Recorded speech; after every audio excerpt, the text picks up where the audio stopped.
What's up guys, it's Ashton here, and the title is absolutely correct. I managed to get 4k damage in Apex Legends. I'm absolutely buzzing to have finally gotten this badge for you guys. And not only did I get 4k, I absolutely smashed it and actually got 5k in the process. So in this episode today, basically what we're going to be doing is I'm going to be post-comming this gameplay. There's no live commentary in the game. I didn't record it because I wasn't expecting to get this badge in this game. I wasn't going for it. It just happened. And instead, I'm going to be post-comming over the top, giving you a how-to guide on how to get the damage. So I'll give you my tips and tricks along the way of what guns to use and how you should go about trying to get the damage. And I'll come in certain points of the video with commentary talking about how I played certain situations and just what you guys can do to really give you the edge in you hunting for this badge yourselves. I do think that this is probably my best ever game on Apex. It's not the most amount of kills I've had in a game. I do have the 20 bomb badge. However, the way that this game panned out and the way that I managed to get the damage and actually survive and win the game in the end, especially when it comes to the final zone, is absolutely insane. So I highly recommend you guys stick around to the end of the video and watch that absolute madness unfold. Now without further ado, if you do enjoy the video, make sure you drop a like and subscribe to the channel. We're only 4 subs off of the goal for the whole year, which was 50 subs, so I'm absolutely buzzing to finally get to 50 subs. So just 4 more of you guys need to subscribe. You'll all be entered into the 50 sub giveaway. So without further ado, I hope you enjoy the gameplay and I'll see you in a few minutes.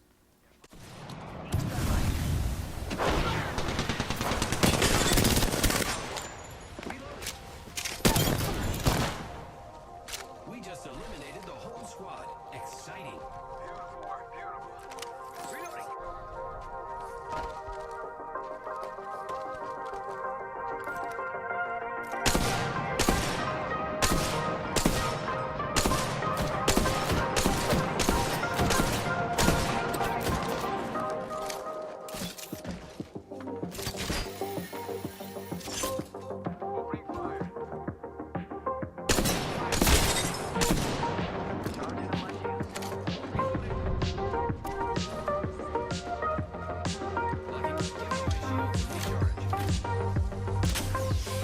Charging up my shields. Enemy down. Reloading. Hostile right here, right for me.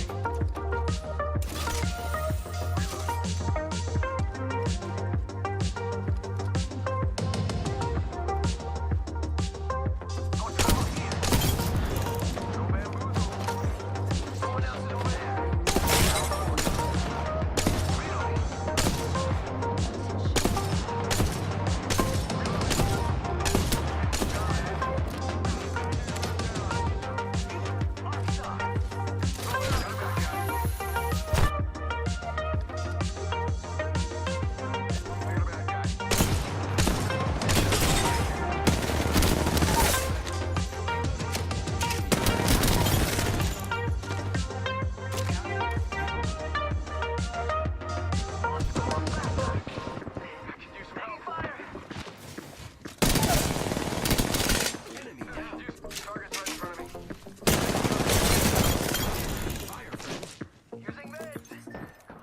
Okay, so the first thing I want to talk about is the absolute necessity that you have to have a fast start when you're going for this badge. A lot of the kills and a lot of the damage that you're going to get is going to come from early game. So that means hot drops and areas where people are dropping. So wherever the dropship goes, make sure you keep an eye out if a load of teams are dropping in a certain place. A lot of the time when it comes over from Slum Lakes, for example, people will all go towards airbase. So that's just an example, but your usual suspects of sort of labs and Skulltown are usually the safest bets to go for high kill games, especially when they're the hot zone.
Okay, so here we get two really important bits of information. Number one is that you should always carry a longbow with you when going for this badge. Well, I say always carry a longbow. You can take whatever sort of long-range weapon that really suits you best. For me, it's the longbow. I did try with the G7 Scout for an extended period of time and it just didn't work out for me. So the longbow is probably what I'd recommend to you guys the most, as it deals consistent damage across the board at long, medium and short range. Also, I would say that the second thing to take from this clip is that you should first your kills, because recently it was discovered that firsting people adds another 100 damage on top of the 100 or 150 or even 200 damage that you've already dealt to the people depending on what shield they're carrying. So always first your kills. The knockdown shield does not count as damage. That's really important. It does not count. It is only the 100 damage to the body that counts when firsting people. So make sure you do both of those things when going for this badge. I smell victory. Smells like Making contact with enemy. oh well. Get ready, it's zipline time. Frag out. Frag out. Frag out. Frag out. Frag out. Reloading. Airstrike coming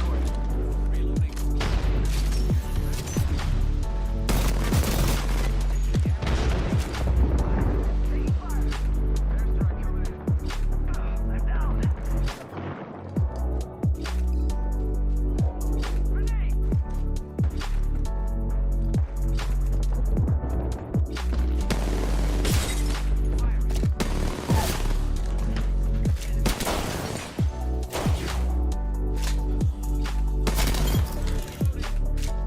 Took out an enemy.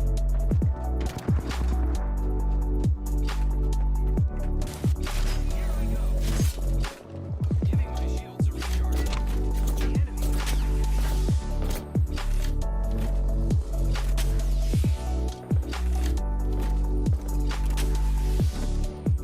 One sec. Healing up. Wow, looks like that. Giving my shields a recharge. Giving my shields a recharge.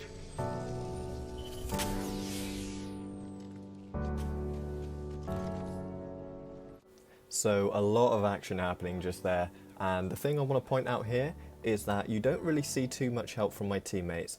I'm sorry to throw you under the bus like that, Jack. You tried, mate, but you just got floored by that other team. But anyway, on to the point. The point is that you're more likely to get more damage when your teammates are either not in the game, you're in a solo versus squads game, or your teammates are across the map or just somewhere else. Because when you have multiple teams or even just one team against you and you have a full squad, the damage is going to be evenly distributed between you most of the time. However, if it's just you, you're going to be getting all that damage yourself, and I feel like for me that was a key point in this game. My teammates dying off. As much as I hate to say it, I always do go for the revive. I did cut out the part where I went for the revive here, but it was just outside the zone. Just was not a viable option, and it ended up working out for me in the end. So although sometimes I wouldn't recommend deliberately not reviving your teammates, it does help you in your favour sometimes, especially if you're in a pre-made squad with good players.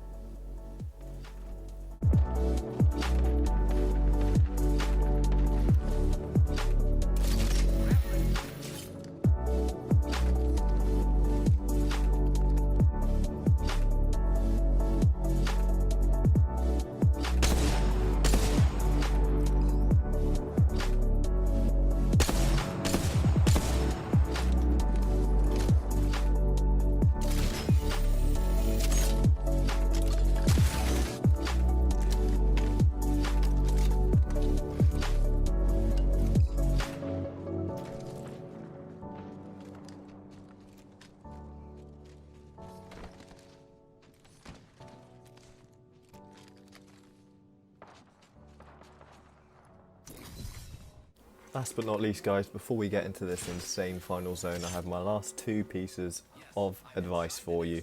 So the first one is to always seek the high ground, especially when you've got a long range weapon. That way you can keep battles to a long range, which increases the chance of you getting more and more damage, especially if the other team also has a sniper, because that encourages them to take you on in a long range exchange. You should always keep lots of heals in case this happens. Unfortunately, I'd used most of them up this game. However, it did come in handy earlier in the game to have lots of shields and syringes. And the other piece of advice I have for you is just to be confident in yourself. Always go for a fight. That doesn't mean to run in stupidly in the middle of 2 or 3 teams fighting out, but believe in yourself, back your ability. It's always possible to take on 3 or 4 enemies at once. You can do it, and the more and more you try, the better you're going to get at it. So that's the only other piece of advice I have, is just be confident in yourself and just keep trying for it, keep going, and eventually you'll get it. So without further ado, I'll leave you into the final zone now. I really hope you guys have found this guide really helpful, and I'll do an outro as the game finishes. So yeah, enjoy. At least I don't have to wait for anything.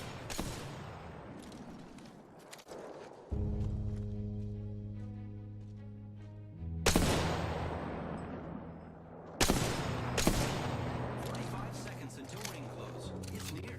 Good thing I can move.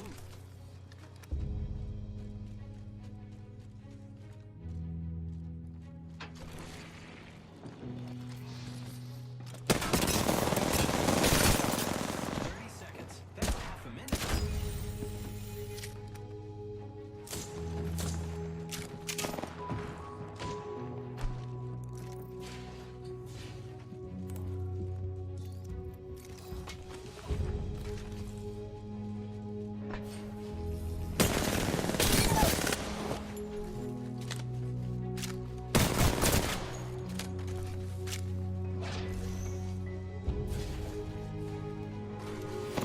Taking fire, friends.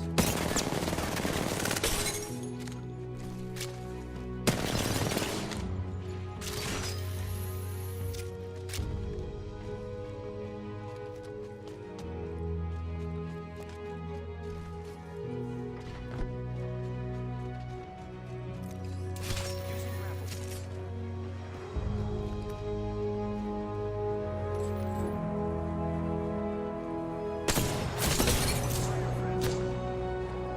Recharging shields.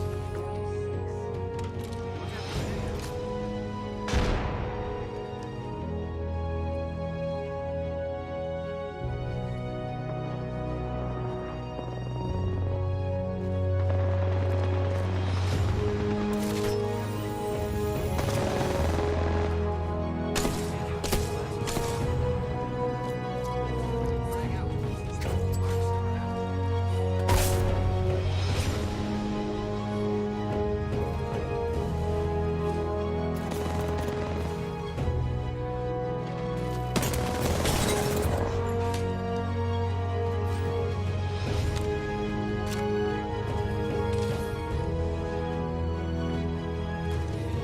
recharged.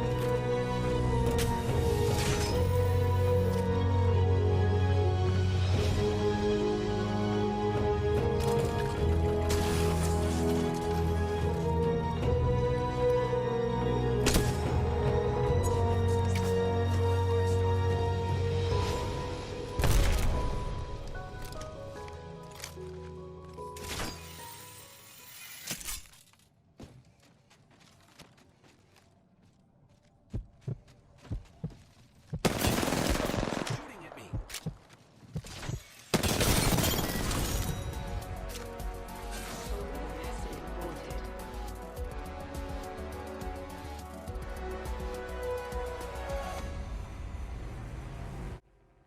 So there we have it, guys. What a final zone that was. Incredible action all over, and I defied the odds to somehow come out on top.